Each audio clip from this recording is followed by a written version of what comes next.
Emily, how many times do I have to tell you? Hurry up, your dad is waiting. I'm sorry, I'll bring it right away. Jeez, you're so clueless. I can't believe you work for a big company. Ah! This one's a real piece of work, isn't she? Why did Jackson even marry her? Well, she makes good money and she's easy on the eyes.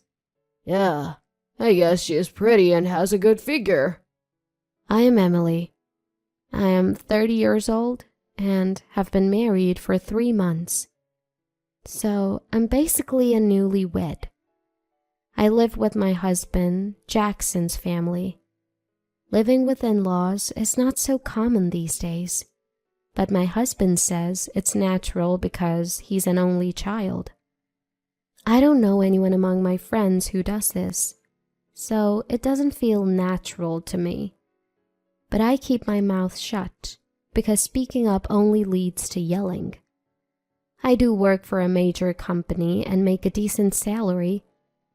My husband works for a small to medium-sized business, so he doesn't make as much.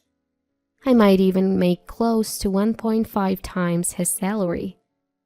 He doesn't seem to mind depending on a woman's income. Before we got married, he said he'd take care of everything and that I didn't have to work if I didn't want to. But after we got married, I ended up being treated like a servant. Not just by my husband, but also by my mother-in-law and father-in-law. I can't stand any of them. My mother-in-law is the worst. She seems to take pleasure in making my life miserable. Every time she sees me, she scowls and starts complaining. Oh, you're going out? Yes, I have a meeting today, so I have to leave early.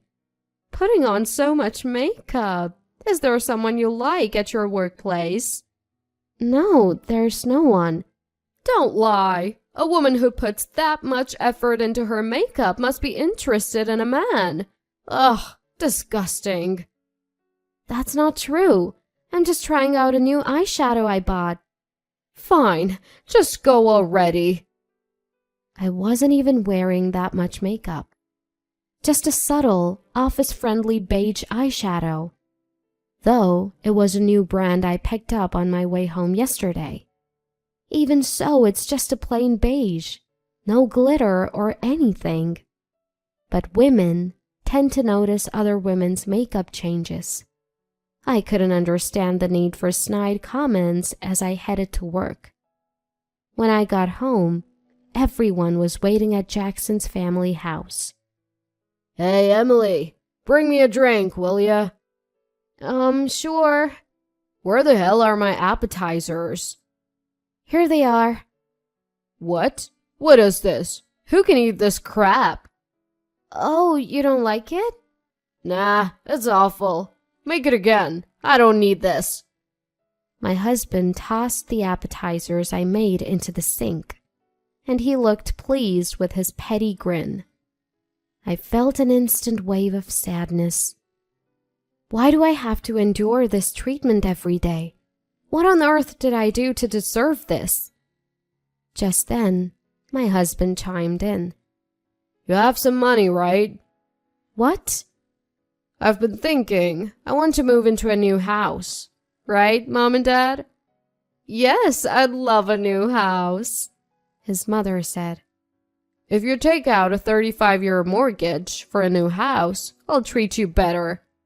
You'll move up from servant to housekeeper. No, to a roommate. Really? No, I was wrong all this time. Please forgive me. Just buy a house and I'll truly cherish you as my wife and never say anything terrible again. Are you serious? Yes, I'm serious. At that moment, I made a wrong judgment. I couldn't see through my husband's convincing act. Desperate to escape the demeaning treatment, I went along with it and took out a 35-year mortgage to buy a house. I thought it might mend my relationship with my husband. Maybe I'd get to understand him better and truly cherish him. With a glimmer of hope, I decided to buy a house. Finally, the new house was complete. Wow, this is nice. My room looks amazing. I can't believe we get to live in such a beautiful home. My study looks awesome too. But a tough situation was waiting for me. My husband became even more reckless with money and stopped contributing to the household expenses. He also started going out every night. I wondered if he was hitting the bars. I had always contributed more to our living expenses. It wasn't that my husband gave nothing. His contributions helped. Now, he's giving zero, not a cent. So, I had no choice but to work as hard as I could. My main job couldn't possibly cover the mortgage, so I started a side gig. My company allows side gigs, so I took on jobs I could do from home. I couldn't earn much due to my lack of skills. However, as I got the hang of it, my earnings increased, and I was glued to my computer late every night. Gradually, this took a toll on my body. Before I knew it, I was exhausted and even developed a fever. Oh, I'm hot. I feel dizzy. After a meeting at work, I tried to stand up, but collapsed. That's when I was rushed to the hospital. When I regained consciousness, I was lying in a hospital bed. Where am I? Oh, right, I collapsed. What should I do? I still have pending tasks. I checked my phone and saw messages on WhatsApp from colleagues and superiors telling me to take it easy. I felt blessed to have such caring colleagues. As I was looking at my phone, the door burst open. It was my mother-in-law. Mother-in-law! She rustled through her bag and pulled out some papers. Here it comes again. I assumed it was about divorcing my husband. Sign this paper! I couldn't see well without my glasses, but I managed to scribble my signature. So we both had our personal seals with us, and we used them to finalize the documents. The reason I wasn't wearing my glasses? I broke them when I collapsed at work. So yeah, my handwriting probably looked atrocious. It wasn't illegible or anything, but without my glasses, that's the best I could do. Now I can give you $5 million. What? You don't have your glasses. Can you see it if I hold it this close? This is That's right, it's a gift agreement. Normally, anyone would see that a divorce petition and a gift agreement are completely different in format. But I had thought mother-in-law was planning to force me into signing a divorce paper because she's always been out to get me. When I wore new eyeshadow once, she accused me of cheating, so I thought she was trying to frame me. Then she'd snatch the alimony from me in a divorce lawsuit. But that wasn't it at all. As I stood there completely baffled, mother-in-law began to cry quietly. I'm so sorry, Emily. Please forgive me. What's going on? Her sudden tears threw me off. Did I say something wrong? But I hadn't said anything to hurt her. So I was utterly confused and even more panicked. Truth is, I was told to harass you, or else they'd do something terrible to me. What? Your father and Jackson, they treat you like a servant, right? I wanted to treat you well, but they said I had to harass you too. Really? Once, when you weren't around, I suggested we stop bullying you. They yelled at me and sold something valuable of mine. I'm so sorry. I was weak. I see. Was my mother-in-law told this by them? So that's why my mother-in-law had been so awful to me. I want to give you $5 million as a way to make amends. No, I can't accept that much money. Let's cancel what we just did. It's fine. I don't have much time left. I want you to have it. What? I have cancer. What? What a twist. I never knew my mean mother-in-law who had been tormenting me had cancer. And apparently it's pretty advanced. She said she doesn't want to spend her last days in a hospital because it won't get her better. Instead, she's been going to a clinic that specializes in palliative care. I only have a few more visits to the clinic. I want to give you something before I'm gone. But what about my husband and father-in-law if they find out? Don't worry about them. What's important is that you find happiness. I know I don't have the right to say this, but please leave my son. Mother-in-law, promise me you'll find happiness. It's my last wish. Yes, I understand. I'll make sure to do that. I was crying. I never knew that the woman I hated so much was actually thinking about me. And where did the $5 million come from? Turns out, it was left by her late father, who was incredibly wealthy. Given that Jackson's family home looks totally average, mother-in-law must have been saving the inheritance. She insisted that it was okay for her to give me this significant amount.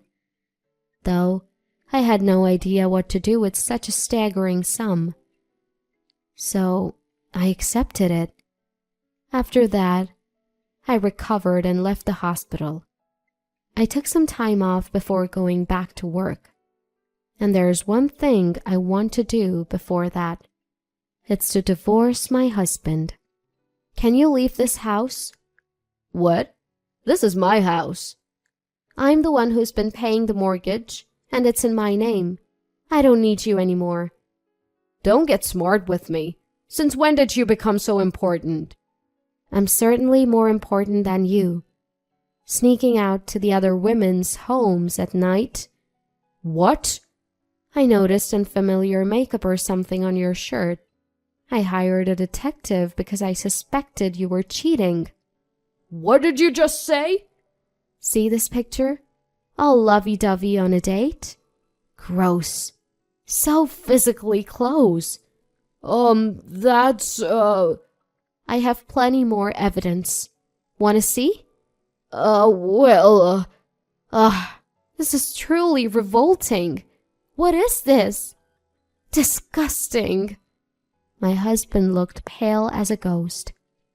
He must have thought he'd never get caught cheating. At first I thought maybe he was at a pub. After all, he enjoys drinking outside. Turns out, he was spending time at a younger woman's house. And they were, well, involved. I was disgusted. Why had I let this terrible man boss me around all this time? If I had been stronger, I could have stood up to him. But the old me was isolated at Jackson's family home. So, I had no allies and couldn't say a word. I was scared, and it's embarrassing to admit. But now it's different. I have my powerful mother-in-law by my side. Really? What a repulsive son I have. I can't believe he's my child. Mom, what are you talking about? I'm done listening to you too. Right, Emily? Yes. How dare you betray me? Mom, are you okay with this? Are you threatening me? I'll report you to the police if you use dangerous words. Don't get out of your place, woman. Men are superior to women. Know your place. Enough! You shut up too, you cheater! What? You were cheating too, right? Like father, like son. What a disgrace. Give me back my life. No. Unbelievably, my father-in-law had been cheating too. I was unaware of this and utterly shocked. What a bunch of creeps! They felt like creatures from another dimension. You and Jackson will be paying damages in the divorce court, got it? What? I don't want to pay. You've got Grandpa's inheritance. That should be enough. That inheritance went to Emily. What? Huh? We made a formal agreement for a living gift. What? Why would you give it to her? I could have used it. I wanted to inherit it. Look, you guys weren't even going to get the stuff set aside for you in the first place. What? Truth is, I have terminal cancer. I'll be gone soon. You guys can't inherit anything because you treated Emily so poorly. You've made my life miserable, and your dad's been cheating for years. You don't deserve anything. What the heck is going on? This is outrageous. They had made mother-in-law's life unbearable. They did things too cruel to even put into words. That's why they couldn't inherit anything, not even the stuff set aside for them. I thought, how foolish. Had they not acted that way, they would have at least received what was initially set aside. So, get out. I never want to see your face again. You, get out too. What? Hey! Mother-in-law and I kicked our husbands out, and we locked the door from the inside. Thank you, and I'm sorry. It's okay. I didn't want to go to the hospital, but I heard the palliative care units are quite nice now, so I've decided to check in. Is that so?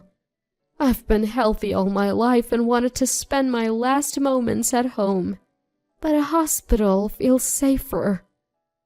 Well, there are doctors and nurses. So mother-in-law checked into a hospital with a palliative care unit. 2 months later, she passed away. I guess it was really the end for her. After that, I went through with the divorce. Mother-in-law had already divorced before her passing. I was able to secure a settlement from my ex-husband during the divorce trial. He came to the house and begged to be let in. He apparently has no more money, even for a budget hotel stay. He had been wasting money on gambling and giving gifts to women. I wondered why I had ever married him in the first place. I had no knack for picking the right guy, not a single redeeming quality. I got dumped by Olivia, and now I have nowhere to live. Olivia? The woman you cheated with? Yeah. Can you believe she left me for some guy who makes more money and looks better? I've been trying my best here. Well, I wouldn't want you either if I were her. You had your fun with younger women. Consider it a life lesson. I hung up the annoying call from my ex-husband right away, and then I blocked his number. I've already received the settlement from the divorce. There's no need to keep in touch. As for what happens to him next, it's none of my concern. I don't know how my father-in-law is doing, but rumor has it he's disliked by the entire family. He's being avoided for being the worst kind of man, who always belittled his wife and didn't even attend her funeral. I used to despise my mother-in-law, but not anymore. Sure, she was weak and felt the need to harass me, but thanks to her, I've become stronger in some ways. I'm planning to visit her grave and clean it on her monthly Memorial Day.